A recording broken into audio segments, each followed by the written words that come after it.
let's take a look at how we control the various aspects of the box model by writing CSS code. So I've gone ahead and put some content inside a logical division that I've ID'd as box. And if we take a look at this in any one of the browsers, there's not going to be much interesting to the appearance here. It's simply going to appear as continuous text, just like it does here in the Chrome browser. So what I'm going to do is I'm going to make some adjustments to the way this appears through CSS. So of course, let's add our style tags here in the head. So style, and of course we don't forget the type, equals text/CSS. Need that particular attribute. And then of course here in between the opening and closing style tags, we're writing CSS code just as we have been throughout the course. So the first thing I'm going to do is we're going to get the box using the box selector. I use the pound sign because box is ID, and I've probably said this 2 or 3 times already, but it's important to remember that IDs can be applied only once in an HTML page, whereas classes, which start with a dot, can be applied multiple times. Alright, so the first thing I'm going to do is I'm going to set the width to something in pixels. Let's go for 375 pixels. Let's see how wide that is. We'll bring back the browser and see what effect that has. Alright, so there is our box with a 375 pixel width. That looks pretty good for us to work with. So in order to make it visible, the first thing I'm going to do is make the border visible so we can kind of see where the edge of the content box is. So I'm going to set the border to, and we're just going to simple, 1 pixel, black, solid. Alright, so we have a 1 pixel black solid border. There's our browser. And you can see the 1 pixel black solid border. Now you'll notice here that there are additional space, or there is additional space between the edge of the browser window and our content. Now typically we'd probably want to get rid of that extra space because then everything is going to be off by that little margin. The question becomes, what's generating that margin? Is it generated by our own content? So for example, if I set the margin to 0 px, 0 pixels, just like that. Now, is that margin, if it's set it to 0, when I refresh, if it's generated by our box itself, the margin should disappear. And you notice it stays just exactly where it is, meaning the margin isn't generated by the box, but actually the margin is generated by the window. So in order to get rid of that, what we're going to do is we're going to take the body tag here, that is our selector, and we're going to set the body tag's margin to 0 pixels. And watch what happens when I do that. So I'm going to refresh, and that space between the edge of the window and our actual content box is eliminated. We've eliminated that margin by setting the body margin rule to 0. Now what I'm going to do is I'm actually going to create a second content box. This way we have 2 content boxes and we can see how they interact. I'm going to set this one to box 2. And I'm going to create some CSS for box 2. I'm going to set the same width to 375. And a 1 pixel border as well.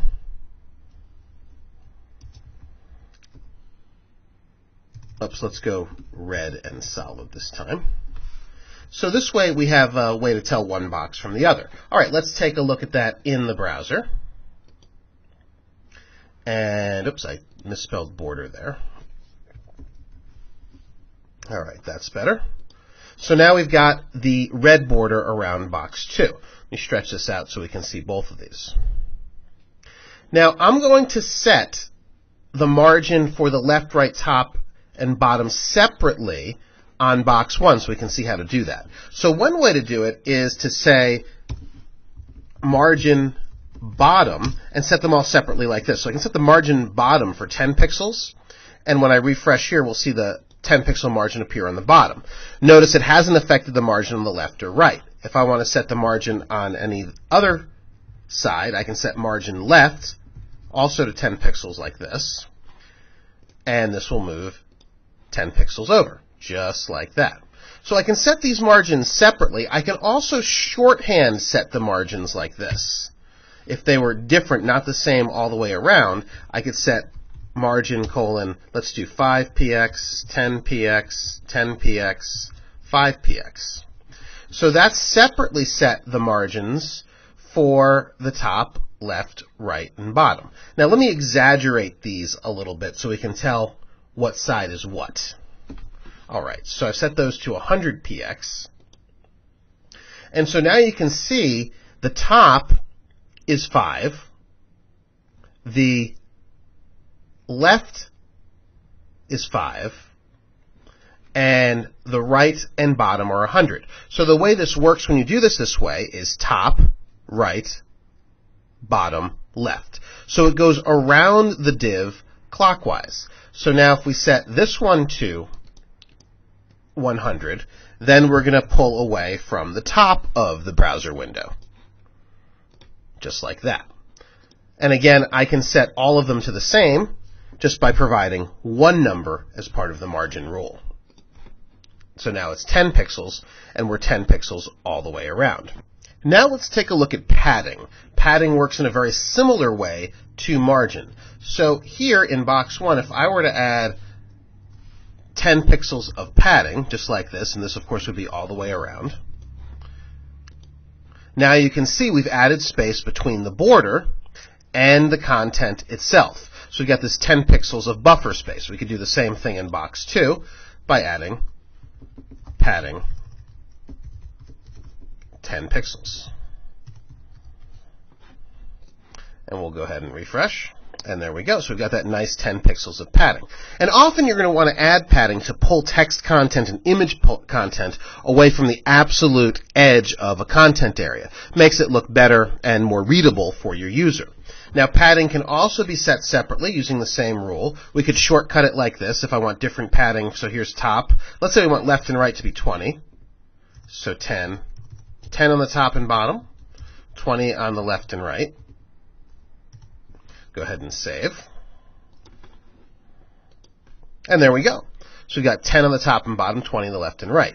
The other way we could do this is by separately setting the padding. Padding top, 5 pixels. Well, I can't type well today. There we go. Padding bottom, 10 pixels. So this will only set the padding on those two areas, top and bottom. Alright, so we'll refresh.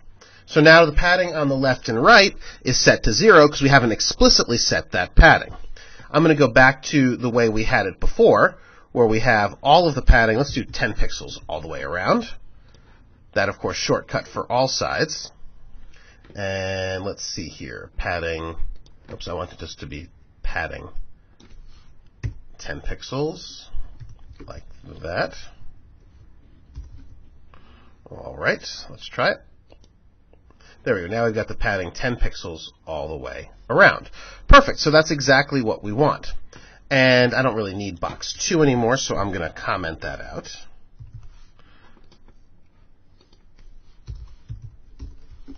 Just like that.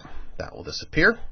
So the other thing we can do with our box is let me set the background color for the box. And I'm going to set it to a very, very slight gray. I don't need the box 2 style rules. We're not going to be using those anymore. All right, so a very slight gray. Perfect. So we got our slight gray background. Now you can see that the padding area takes on the same background color as the rest of the element. The margin area takes on the same background color as the rest of the page. So for the page, if we were to set a different background color, let's do a slightly deeper gray. Let's do AA. You can see now that the margin takes on the space, the color of the background space. So finally we have our border. So let's talk about the border. Now the border right now I had to simply have set to 1 pixel black solid. I can set that to any width that I want. For example, we could set that to 30 pixels and we get a solid black 30 pixel border. I could set the color to anything. I could even set the pattern, for example, to dashed. There's a number of these, and you can look it up in some CSS documentation to see the different patterns that are available. We can do dotted, and we get a dotted border. Those don't look as good when they're blown up big. All right, so I'm going to set this back to solid. And I want to remind you of something important. Now that we got the borders turned on, we've got padding we're using margins. The width of this element is no longer 375, even though we've explicitly stated here on line 13 that the width of the box element should be 375 pixels. And the reason for that is we have now added the padding. So we've added 10 pixels of padding on either side. So if we add the padding, we're at 395 pixels wide. And we've also got to add the border of 30 on either side. So we're at 395 plus 30 is 425, plus 30 on the right side is 455. So in actuality, this element is now 455 pixels wide. So we've got to be careful when we add margin and padding and borders to our elements. That increases the size of the element. And if you're trying to have that element fit within a certain space within your layout, you can easily throw off your math. So when you're controlling the box or the box model, be a little bit careful with the widths and make sure you account for not just the width of the element, but the border, margin, and padding space that you've added to it.